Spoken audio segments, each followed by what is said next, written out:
What the Flux is brought to you by Care Super.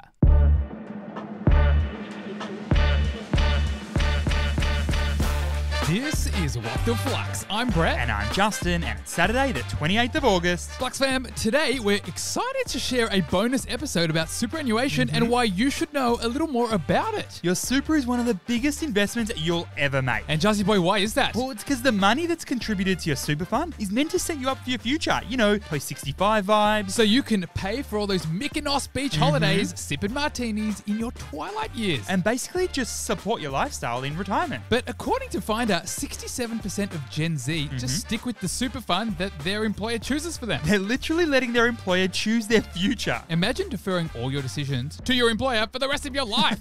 Boss, which football team should I go for? Boss, should I go out this weekend? Boss, who should I marry?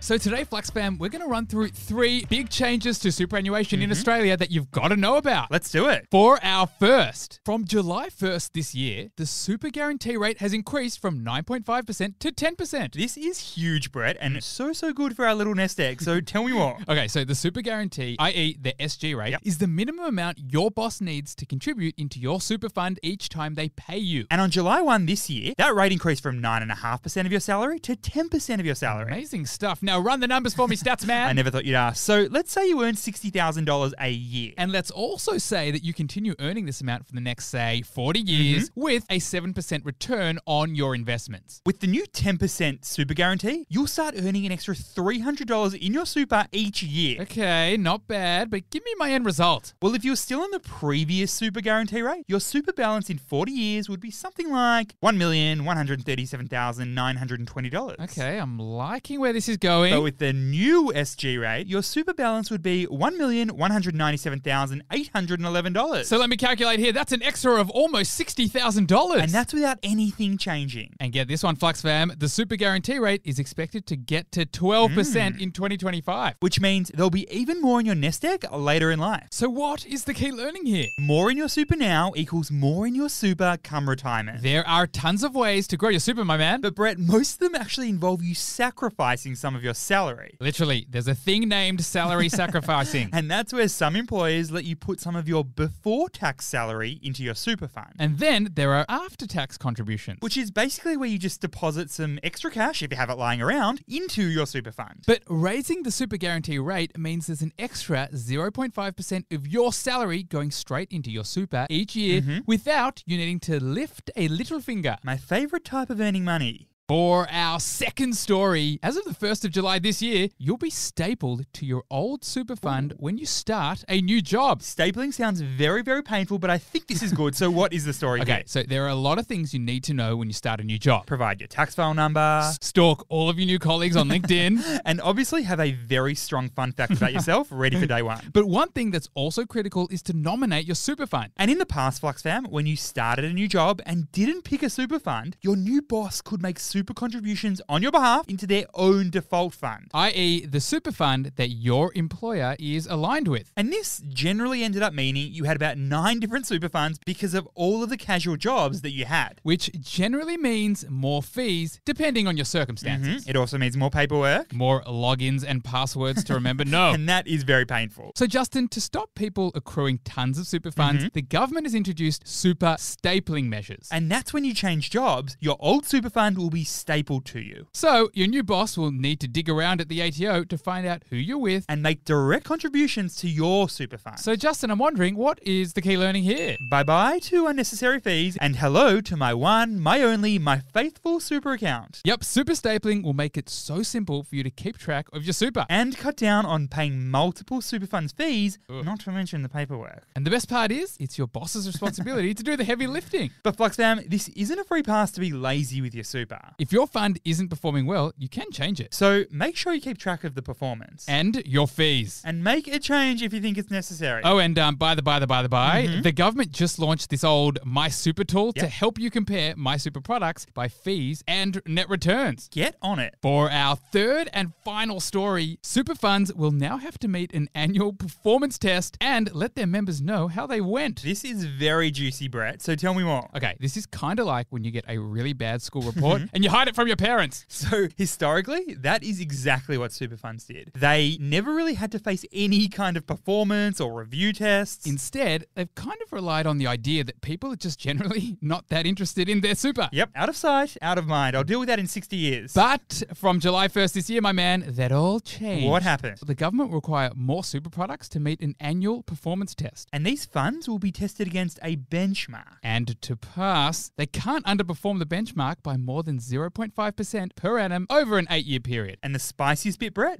if they fail, they have to send their members a notice. Indeed, a spicy meatball, Justin. And the first words of that notice will say, your superannuation product has performed poorly.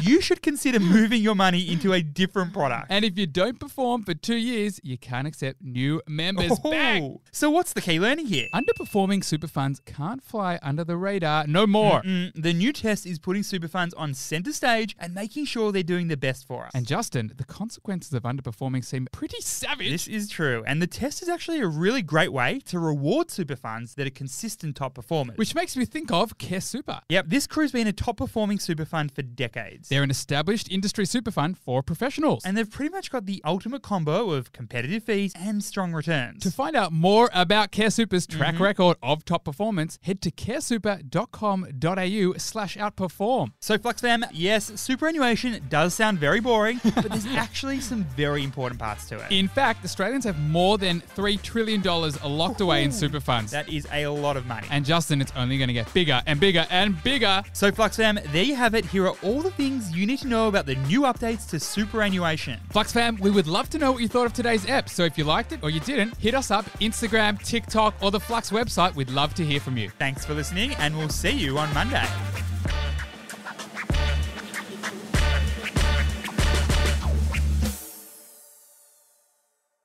Justin, if you were speed dating for super funds, what are the qualities you'd look for? It'd have to be strong returns and competitive fees. You see, Care Super has been right up there as a top performing super fund. Plus, Care Super is an industry super fund. Meaning competitive fees. Sounds like a match to me. Find out more about Care Super's track record of outperformance at caresuper.com.au/outperform. Flux fam, the information in this podcast is general in nature and it doesn't take into account your personal financial situation. It's for educational purposes only and does not constitute formal financial advice. So you should always seek personal financial advice that's tailored to your specific needs.